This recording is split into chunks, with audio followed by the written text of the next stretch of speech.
Olá, tudo bem? Eu sou a Marina, eu faço parte da Mas Empregos e eu gostaria de passar algumas dicas para vocês sobre postura em processo seletivo. Trabalho com contratação desde 2004, sou psicóloga e durante esse processo eu vi muitas pessoas com o perfil da vaga e com as habilidades que a empresa pedia serem reprovadas por questões posturais. Então eu vou passar algumas dicas com o foco de tentar ajudar você a performar melhor na seleção. Primeiro ponto, a gente tem que entender o que é que a empresa precisa para a pessoa assumir esse cargo, a descrição do cargo. E pensar nas minhas competências se vem de encontro com o que a vaga pede. Eu coloquei lá as informações, vi que está dentro do meu perfil, então eu vou atualizar meu currículo. O meu currículo ele tem que ser o mais preciso possível no que a empresa está solicitando na descrição do cargo. Então você vai e atualiza seu currículo. Legal, a sua foto, ela está do estilo 3x4? Ótimo. Colocou todos os cursos, graduação, deixou ele mais completo possível. O currículo, o sucesso do currículo é o preenchimento completo. Então vamos lá, coloca sempre todas as empresas, todas as habilidades que você exerceu dentro daquela empresa. Se possível, colocar o sistema que você também trabalhou. Quem trabalhou com gestão de pessoas, coloca quantas pessoas você liderou nessa equipe. Deixar ele mais completo possível. Quando você for para a entrevista, você tem que pesquisar sobre a empresa, entender mais sobre a companhia. E está muito claro o que é a vaga, porque é nesse o foco da sua apresentação. Você ser a solução para esse problema que é a abertura da vaga. Então isso tem que estar claro, o teu perfil, e para falar na empresa, lá na sua apresentação da entrevista. Primeiro ponto, o que você tem que pensar sempre? Quem é que vai decidir a contratação? É muito difícil ser um psicólogo.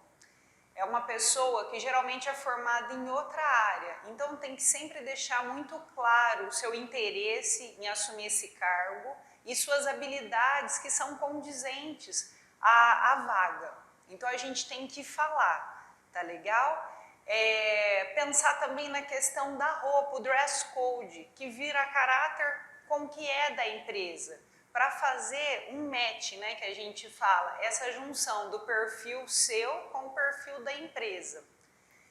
Na minha apresentação, eu tenho que tentar deixar o mais leve possível e ser eu no processo, para a empresa captar o seu perfil e tentar contratar o perfil que está mais dentro do que as habilidades que a empresa exige. Então a gente sempre pede para a pessoa iniciar falando um pouquinho da vida pessoal, que eu acho que é o único momento que dá para a pessoa tentar descontrair um pouco, para colocar um pouco de carisma nessa seleção. Então a gente pede para a pessoa falar de onde veio, explicar um pouco com quem ela mora, quem é que tá, o que as pessoas fazem dentro de casa, né? Se o marido ou a mulher, ela trabalha em outra função, contar um pouquinho dessa vida pessoal. Logo em seguida, vem a parte acadêmica, que são os cursos, né, a graduação que você exerceu. E a gente sempre pede para o candidato não se prender a certificado, a comprovante, e sim os cursos que você fez realmente, que você se desenvolveu. Aí, após falar da experiência profissional. A experiência profissional, a gente tem que sempre falar tudo detalhadamente, não se prender à carteira de trabalho. O que a gente tem que pensar? A carteira de trabalho só cabe uma função. E tem candidatos que eles pecam falando só o que está escrito na carteira. E na realidade, a gente sempre faz várias funções. A gente é contratado para um cargo e acaba fazendo diversas funções dentro da empresa. E é isso que você tem que falar na entrevista, tá? Todas as funções que você fez. independente da carteira de trabalho. Não se prenda a registro, tá bom? E sim o que você fez, as suas habilidades, o que você se desenvolveu. Se você teve um desenvolvimento da empresa, é óbvio que você teve uma promoção, porque você recebeu um novo cargo. E isso daí é fantástico, porque a gente consegue avaliar o seu perfil.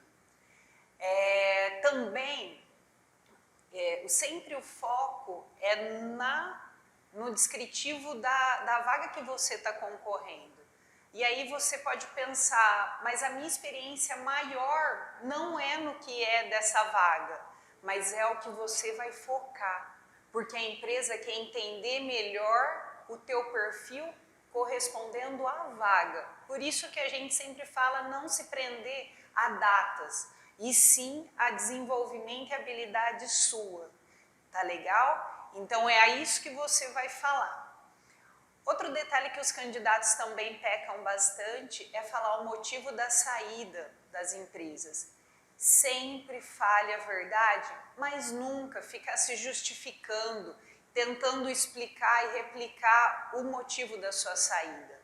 Tá legal? Então a gente sempre tem que ser muito claro, transparente, falar a verdade, mas ser objetivo nesse processo de explicar o motivo da sua saída. E lembrando sempre, a empresa, quando ela abre a vaga, ela está com um problema para resolver. Ela não quer ter mais um outro problema. Então a gente sempre passa para o candidato sempre ser o mais transparente, o mais objetivo nesse processo de definir o motivo da saída que você teve. Porque na realidade, se você saiu da empresa, é óbvio que não deu certo. Senão você estaria lá até hoje, tá legal? Então a gente tem que colocar muito claro esse motivo da saída. E deixar também, sobre a questão de pretensão salarial, a gente tem que pôr o que é real pra gente, o que dá certo, tá? Senão a gente às vezes contrata um profissional pensando que ele pode criar uma carreira lá e na realidade o salário não é condizente para ele. Então fale o que é sua pretensão mesmo de salário, tá? Porque a empresa vai estar ciente dessa questão. Sobre a avaliação final, pela MAS, a gente sempre vai pedir para você levar um descritivo. O que é esse descritivo? É o motivo que você deve ser o contratado nessa vaga. Que a gente pede para o candidato fazer uma pesquisa da empresa e, entendendo o brief, colocar no papel por que ele deve ser o contratado nessa vaga. E aí é um momento que você vai avaliar também toda a questão da empresa, da vaga, se você mesmo tem condição de assumir esse cargo e colocar no papel. Mas o mais importante é você falar, porque se você falar, a empresa não vai estar claro para ela. Na seleção, a empresa vai já formar o mindset dela do perfil dos candidatos. E esse descritivo ele só vai ler no final, com os finalistas, com as pessoas que eles tiveram mais interesse. Então, sempre deixar claro para a empresa por que você é a melhor opção para essa contratação. E isso daí, em qualquer processo seletivo, a gente tem que estar claro e deixar claro para a empresa. Tá? Então, essa situação de buscar entender melhor sobre a companhia, deixar claro o que é a vaga, isso daí é o que todos os candidatos devem fazer antes de ir para um processo seletivo. A MASA, ela tenta ajudar vocês, né, nesse processo aí de recolocação profissional, mas sempre com foco de deixar tudo muito claro, a vaga, a empresa. Então nunca vá para nenhuma entrevista se essas informações não está clara para você. E não faz sentido para você assumir aquele cargo. A gente entende que a pessoa, quando ela está buscando uma recolocação profissional, ela pode estar num momento difícil, querendo sair da empresa onde ela está, precisando às vezes pagar mesmo as contas, né, desempregado, mas não entre numa vaga que você não vê carreira e desenvolvimento seu nela. Por quê? Porque provavelmente você entra e logo você vai tentar buscar outra oportunidade. E aí, o que acontece? Você fica pouco tempo na empresa. E aí você sai, a sua carteira de trabalho, o seu registro fica lá com pouco tempo. E as empresas, elas acabam vendo um processo, isso daí, não muito favorável, a pessoa não ter permanência. Por quê? As empresas contratam, treinam com foco de tentar desenvolver esse profissional e ter uma permanência. Tá legal? Espero que tenha ajudado vocês em todas essas dicas, né? A performar melhor durante a apresentação sua nas empresas. E espero encontrar vocês em breve. Um abraço!